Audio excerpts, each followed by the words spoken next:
There's nice little airplane flying overhead there. It's a little past midnight.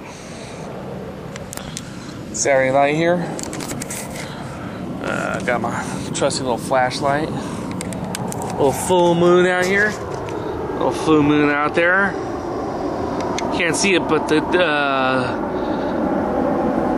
it's branches. There's trees. As I'm looking at it, they're in the way a little bit. There's airplanes he flies over, and it's a little past midnight. It's late August 2010 right now. This is a Glop series. This one I've already did Glop 16, 17, 18, just introductions or pieces to let you know what's going on. And I have a lot of videos in a folder that I'm gonna put together with these. I have enough probably to do all the way to Glop 40. And Glop is pretty much like a continuation of the Gunk series, except that it's a little different tone. Because for whatever reason, I didn't want to go on too long on this one. There's a helicopter buzzing, and you'll probably see those pieces later on.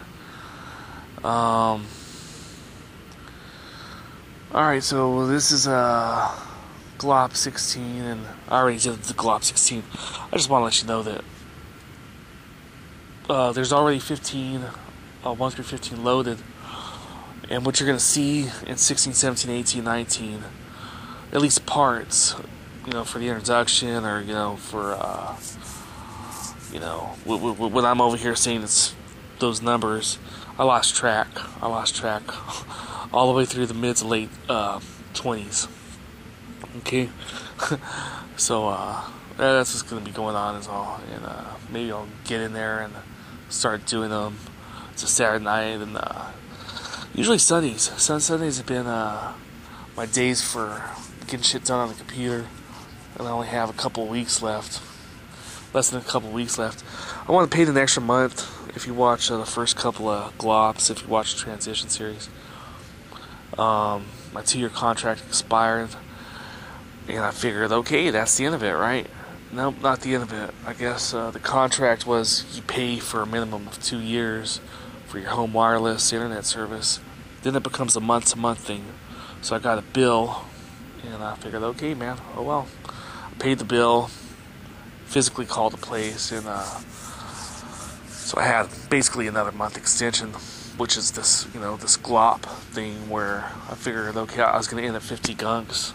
This Glop thing is pretty much the same, but tone change. Just keep forgetting that cap. This is Glop 16.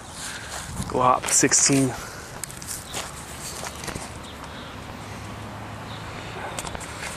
So anyway, the book that touched on the issue that I covered over the last couple of Glops. Somehow I got into parapsychology, I think, or grazed it a little bit.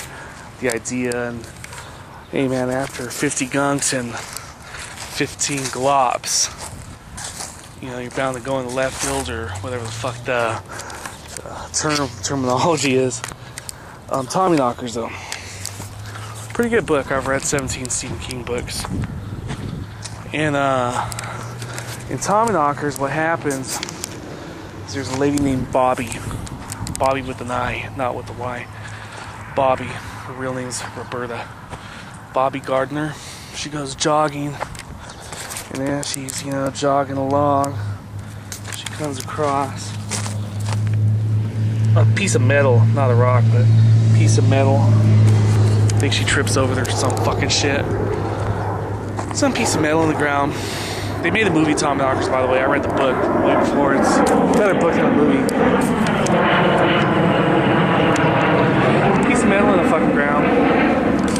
And every day, she's an author, by the way. Stephen King writes a lot about authors. The Shining's about an author. Backbone's about an author. There's quite a few others. Desperation has John Marinville, who's an author. They say write what you know, and he writes about authors. And that's nice. That's nice. The Body. The movie Stand By Me is based off The Body. The Body is a novella. I think 4 Past Midnight. Features an author. But Bobby Gardner's an author. And every day she goes out and digs some more where this metal is, and it turns out to be a spaceship. Turns out to be a fucking spaceship. The best part in the book is when Hilly Brown, it's a little boy named Hilly Brown, gets zapped into nothingness. You know. Anyway, the more and more this spaceship's uncovered, you know, they don't know it's a spaceship, or she didn't know it's a spaceship initially. The town becomes psychic and intelligent, and they become psychic to the point that when people show up at the hardware store, the clerk doesn't even. They don't even talk to each other. The clerk just gives a person what the person needs. That's how in tune they are with each other. Man walks in, here, you need this. Yeah, okay, and they take it and they leave. And they learn how to fucking power the whole town off a few batteries and, you know, shit like that, you know, super highly intelligent stuff. And there's a character, he's an old man. I can't remember his name, you know, I read the book, I think when I was a sophomore in high school, maybe a junior, 87, 88, 1987, 88. He has a steel plate in his head, from World War II. And he's immune to everything going on in the town. Somehow having a steel plate in your head blocks out the phenomenon going on. I want to say that Stephen King mentions in the book that people with steel plates could pick up radio stations. Some guy in the South was reported to be able to fucking hear radio stations. Last good book I read of Stephen King, though, besides Memoir of the Craft, which is non-fiction, it was probably Desperation, maybe Regulators. They were released pretty much together. Regulators released as a Richard Bachman book. That was his pseudonym. But yeah, you know, as far as fiction goes, I kind of just alluded that, you know, these people, man, you know, hear that clack over there? They start banging away and shit. I turn off the camera. Actually, I turn it on, you know, for Glop. The Glop's 16 or 15 intro. Because the guy was bouncing the ball. And he stopped bouncing the ball when I was filming. As soon as I turned off the fucking camera, he started bouncing again. You know? So, you call it a coincidence. You call it what you want. I'm having a good time, though. And that's the purpose of, you know, this Gunk and Glop series. There's another hypothesis. I've already dropped 2 hypotheses since, I think in 12 and 13, I dropped 1 on each of them. I want to say the internet. I talk about Marshall McLuhan, who during the 60s, you know, did studies or he had some hypothesis about television and all.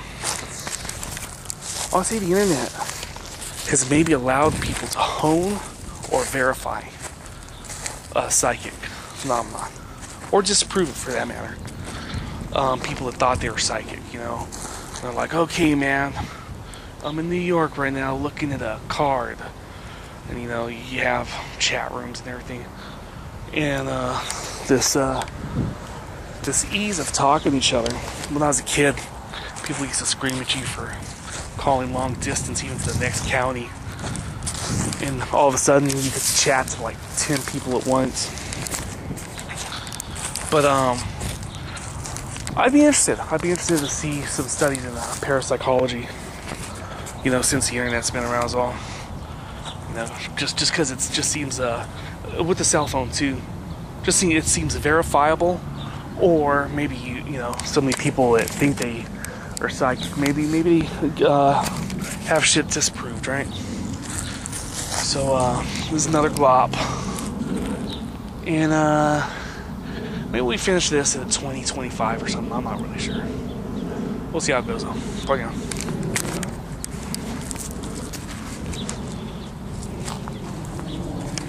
Hello, booby.